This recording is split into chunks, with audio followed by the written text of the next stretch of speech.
Mentoring-Koordination, Ansprache und Auswahl von Mentoren und Mentees. Wenn wir in den Trainings, in den Präsenzveranstaltungen besprechen, was einen guten Mentor ausmacht, werden folgende Themen meistens genannt: Vertritt Unternehmenswerte und Ziele, ist länger im Unternehmen dabei, hat zum Beispiel viele Kontakte. Im Entwicklungsfeld des Mentee hat er eben selbst schon mindestens Erfahrungswerte, eigentlich Erfolge da drin, ist sehr menschenorientiert, empathisch, ist motiviert, als Mentor zu fungieren und integer. Sicherlich lassen sich hier noch eine Menge weiterer Kriterien hinzufügen. Neben den Dingen, die vielleicht auf der Hand liegen, ein paar ergänzende Gedanken, vielleicht eine Perspektive. Nämlich die Frage, gibt es den perfekten Mentor eigentlich überhaupt? In der Praxis kommt es eben auf das Entwicklungsfeld des Mentee an. Was ein perfekter Mentor ist, hängt vom Mentee ab, seinen Themen, aber auch seiner Persönlichkeit. Und einfach ein Gedanke aus der Praxis: So wie die Mentoren charakterlich, persönlich und so weiter sehr, sehr, sehr unterschiedlich sein können, sind die Mentees es natürlich ebenfalls. Das heißt, in der Praxis, wenn Sie Persönlichkeiten haben, die, ich sag mal, Charaktereigenschaften haben, die jetzt nicht speziell auf einen guten Mentor auf den ersten Blick hindeuten, zum Beispiel redet extremst viel, hört wenig zu, zum Beispiel, dann kann es aber in der Realität sein, dass das trotzdem super Mentoren sind, nämlich immer dann, wenn ein Mentee mit diesen Eigenschaften gut umgehen kann. Und wir sprechen hier nicht von ausgebildeten Coaches. Das wäre nochmal was anderes, wenn jemand das beruflich macht. Wir sprechen von Menschen, die sich engagieren, ihr persönliches Erfahrungswissen weiterzugeben. Können natürlich Menschen, die fachlich oder in einem bestimmten Thema oder auch persönlich in einem bestimmten Bereich extremst gut sind, aber dann eben Eigenschaften haben, die jetzt nicht, wo man nicht speziell an einen Supermentor denkt. Trotzdem Supermentoren sein, eben immer dann, wenn ein Mentee mit dieser Eigenschaft super umgehen kann. Und es ist eben etwas anderes als ein Coaching, es ist ein Engagement, und die Mentees sind auch sehr, sehr, sehr unterschiedlich.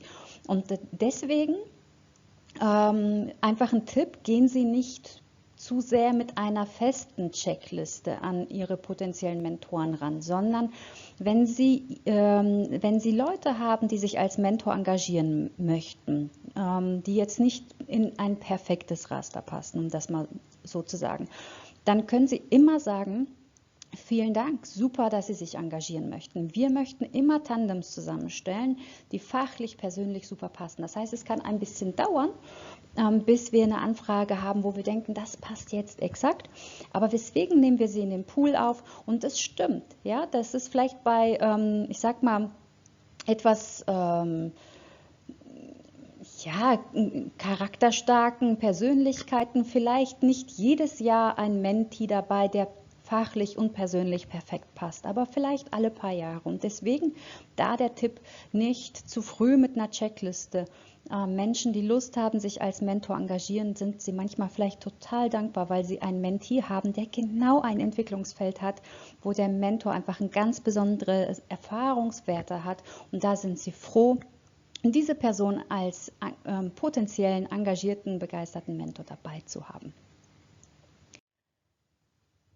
Um jetzt über die Auswahl sprechen zu können, sinnvoll, müssen wir eine ganz kleine Vorschau auf die Dimension machen. Das passt von der Storyline jetzt nicht perfekt, aber ich gebe Ihnen einfach schon mal einen kleinen Vorschau. Das Matching-Thema werden wir selbst ein bisschen detaillierter natürlich noch machen. Was machen wir eigentlich beim Thema Matching? Wir haben bei den Mentees die Entwicklungsfelder, also was möchte jemand lernen oder in welche Richtung möchte sich jemand entwickeln. Zum Beispiel, es ist eine potenzielle Führungskraft und möchte sich in Richtung Führungskraft weiterentwickeln. Das wäre ein mögliches Entwicklungsfeld. Und wobei es noch nicht präzise genug ist, aber das schauen wir uns dann beim Matching an. Mit was matchen wir das denn auf Seiten des Mentors? Natürlich mit dessen Kompetenzen oder Erfahrungen. Dann haben wir bei beiden Seiten organisatorisches. Das klingt trivial, aber so wird was wie gemeinsame Sprache muss in manchen Organisationen durchaus abgecheckt werden oder manchmal Standorte, verschiedene andere Kriterien, Hierarchie, zum Beispiel, dass der Mentor eben nicht direkter Vorgesetzter des Mentees ist, das würde hier alles abgefragt werden.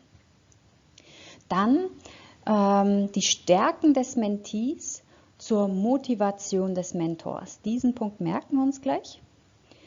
Werte und Werte, da schauen wir nicht direkt, dass sie quasi perfekt passen, sondern dass es keine zu großen Gegensätze gibt, in unserem Verfahren zumindest. Und dann Persönlichkeit, Persönlichkeit, das heißt zum Beispiel jemand extremst extravertiert und extremst introvertiert.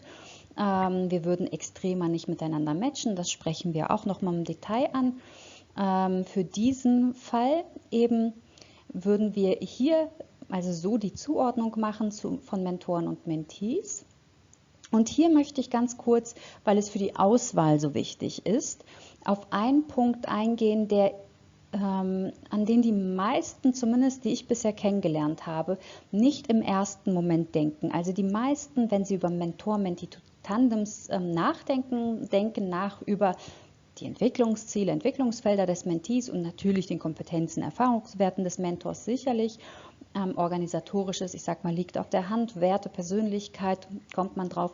Aber dieser Punkt ist einer, über den die meisten nicht nachdenken, nämlich, was motiviert eigentlich jemanden, sich als Mentor zu engagieren? Und darauf möchte ich gleich bei der Auswahl ein bisschen eingehen. Wir gehen davon aus, man kann Menschen nicht motivieren. Man kann lediglich ihre Motivation herausfinden. Das heißt, wenn wir haben in der Realität im Unternehmen natürlich verschiedene Prozesse, wie Mentoren auf uns zukommen. Entweder sie melden sich selbst bei uns oder wir sprechen sie an. Oder sie sind zum Beispiel definiert durch eine ganz bestimmte Führungsebene. Ja, dass man sagt Führungsebene X oder Gruppe X, das sind bei uns die Mentoren. Das sind die einfachen Fälle. Sprechen wir also etwas über den etwas anspruchsvolleren Fall, nämlich, dass die nicht uns die Bude einrennen von alleine oder wie auch immer klar definiert sind, sondern dass wir sie gewinnen wollen. Wir sprechen deswegen darüber, weil das ein ganz klein bisschen anspruchsvoller ist und wir aber für die anderen Fälle viel daraus lernen können. Also, erstens, was wir quasi nicht machen, da gehe ich gleich nochmal ein, ist, hey, Sie müssen unbedingt Mentor sein und das ist Ihr Vorteil und das ist Ihr Vorteil und das ist Ihr Vorteil. Also wir motivieren die Menschen nicht, sondern wir finden heraus, was sie motiviert. Und eine super Einstiegsfrage ist, angenommen, Sie wären Mentor. Welche Art von Mentee würden Sie für welche Art von Mentee würden Sie sich am liebsten engagieren? Das könnte zum Beispiel in einem Führungskräfte-Seminar oder Präsentation sein, wo man das Mentoring-Programm vorstellt und mit den potenziellen Mentoren ins Gespräch kommt. Natürlich ist dann ein Gespräch vorher gelaufen, also es ist jetzt nicht das Öffnung, also hier geht es nicht darum, wie starte ich ein Gespräch, sondern eben das Thema, möchte sich jemand als Mentor engagieren. Angenommen, Sie wären Mentor. Für welche Art von Mentee würden Sie sich am allerliebsten engagieren? Oder was würde Sie ganz besonders reizen? Welche Themen, welche Art von Person? Oder was wäre Ihnen in jedem Fall wichtig? Aber eben diese Frage, was würde Sie reizen? Was würde Sie interessieren? Und so schaffen wir einfach einen weiteren intrinsischen Zug in dem Tandem. Denn wenn ich Mentoren habe, die Spaß haben an der Zusammenarbeit, beziehungsweise in dem Mentee etwas finden, was sie ganz besonders reizt, dann haben sie eben noch einen weiteren Zug in dem Tandem, nämlich jemand, der die Füße nicht stillhalten kann, weil er so einen Spaß an der Zusammenarbeit hat. Und sie müssen weniger motivieren, die Leute regelmäßig zu sprechen. Und sie haben auch etwas weniger Arbeit als Koordinator, weil die Tandems kriegen sie nicht mehr auseinander. Die setzen sich selbst dafür ein, dass sie zusammen arbeiten dürfen. Und sie haben in der Praxis oft, ich sag mal so, praktische, aber nicht ganz lehrbuchartige Situationen, nämlich dass die Interessensbekundung eines Mentors oft zwischen Tür und Angel erfolgt. Ja? Sie haben das Mentoring-Programm präsentiert vor Ihren Führungskräften und jemand rennt an Ihnen vorbei und sagt, ach übrigens, ich wäre auch gern dabei, nehmen Sie mich gern auf die Liste. Das heißt, Sie haben vielleicht manchmal sinnvollerweise 2 Minuten, bevor Sie jemanden, ich sag mal, richtig interviewen können, um wenigstens grob herauszufinden, passt diese Person überhaupt als Mentor? Weil wenn Sie schon ein richtiges Interview führen, dann ist die Erwartungshaltung, jetzt bin ich Mentor, schon sehr, sehr hoch. Das heißt, Sie wollen einen einfachen Filter schon mal einbauen, ob diese Person als Mentor gut geeignet ist. Und da nehmen wir eben unsere Frage wieder. Angenommen, Sie wären Mentor, was würde Sie daran reizen? Dann, und das ist jetzt wichtig, was genau meinen Sie? Also aktives Zuhören, Sie kennen das alle, aber hier einfach nochmal der Reminder. Was genau meinen Sie damit? Was ist Ihnen daran besonders wichtig? Warum ist es wichtig? Und entweder sagen Sie, Mensch, das klingt ja super, ja, da habe ich schon eine Idee, oder Sie sind nicht sicher, ob es passt. Dann können Sie sagen, super, dass Sie sich engagieren wollen. Wir wollen persönlich, fachlich super Tandems zusammenstellen. Deswegen, es kann manchmal sein, dass es nicht sofort passt. Sobald jemand dabei ist, wo wir denken, das passt super, sprechen wir Sie nochmal an. Und Sie würden quasi dann erst das richtige, vollständige Interview durchführen. Nachvollziehbar? Also wir wollen Menschen, die Lust haben, sich zu engagieren, nicht enttäuschen, indem wir sie nicht sofort in ein Tandem bringen. Deswegen ist es uns hier wichtig, das Potenzial zwar herauszufinden, aber die Erwartungshaltung nicht besonders hoch zu hängen. Das heißt, dann ist es wichtig natürlich, dass Sie sich nach dem Gespräch sofort alles aufschreiben, dass Sie eben Ihren persönlichen Pool haben, denn Sie werden sich es nicht merken können, versprochen, und Sie arbeiten vielleicht auch mit Kollegen zusammen und wollen sich das Wissen miteinander teilen. Dann ein paar Tipps fürs Gespräch, ein paar Sachen kennen Sie ganz sicher schon und deswegen sind das vielleicht einfach nur noch Reminder. Vermeiden Sie Monologe, sondern hören Sie zu und fragen Sie. Denn wenn Sie Mentoren oder Persönlichkeiten, tolle Personen als Mentor gewinnen wollen, dann ist die Gefahr super groß, dass jemand sagt, ja, was habe ich denn davon? Ja? Und dann sagen Sie, ja, das und das und das und das und das und das. Tun Sie es nicht, sondern sagen Sie, fragen Sie zurück, haben Sie schon mal einen Mentor gehabt?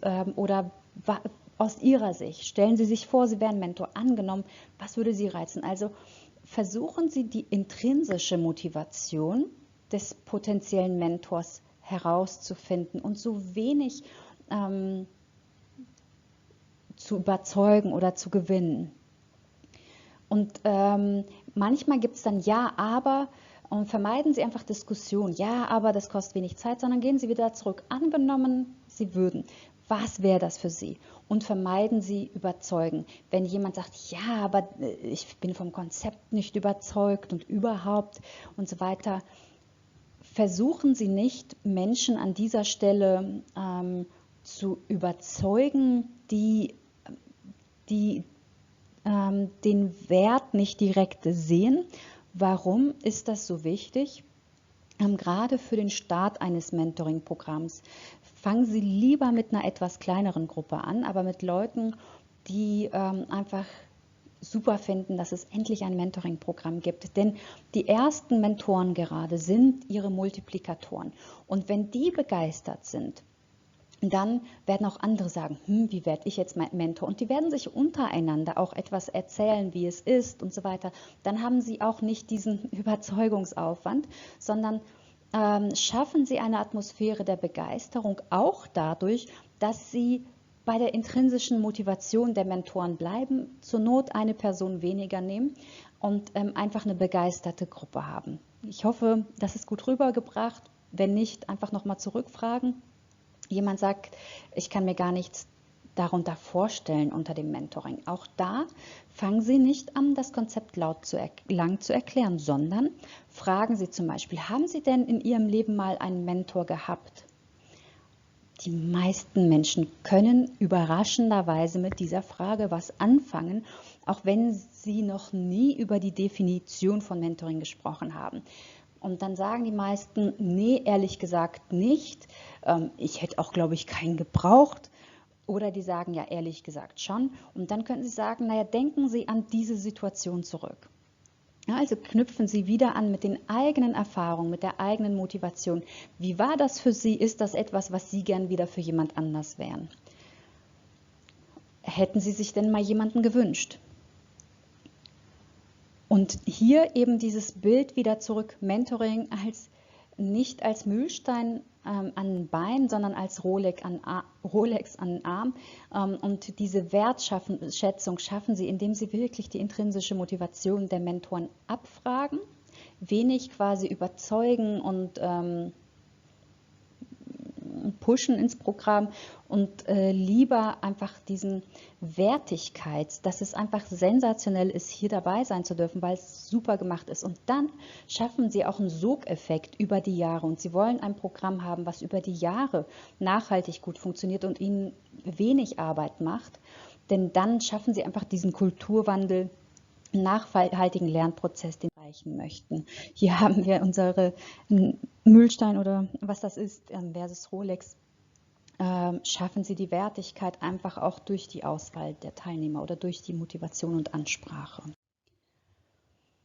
Zur Zielgruppe von Mentoren und Mentees gibt es natürlich verschiedene. Hier haben wir zum Beispiel ein paar Kriterien, zum Beispiel unbefristeter Arbeitsvertrag, mindestens ein Jahr, Betriebszugehörigkeit bei den Mentees, ja, um vielleicht nicht eine unnötige Fluktuation zu haben bei den Mentoren, besonders kritische Schlüsselpositionen. Es gibt natürlich bei den Zielgruppen die verschiedensten, von Auszubildenden über Job-Einsteiger, über Talente, über natürlich ganz speziell, dass Frauen als Zielgruppe gewählt werden oder andere, vielleicht fachliche Gruppen oder natürlich Nachwuchsführungskräfte. Und das heißt, hier zum Beispiel wäre Verbesserung von Führungsqualität ein zentrales Thema, Vernetzung, und entsprechend würde man natürlich erfahrene Führungskräfte wählen als Mentoren, damit man hier einmal ein Beispiel hat, was wir in einem echten Case hatten. Dann, das war jetzt quasi der Teil für die Mentoren, die Auswahl.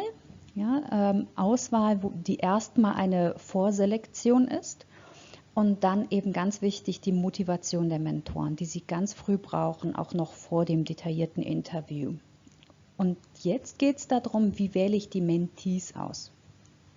Es gibt bei den Auswahlprozessen von Mentees einfach, ich sag mal, typische Empfehlungen durch den Vorgesetzten, potenzielle Mentees direkt ansprechen. In manchen Unternehmen kennt man sich einfach und hat ein paar Personen vor Augen aus einem ganz bestimmten Grund.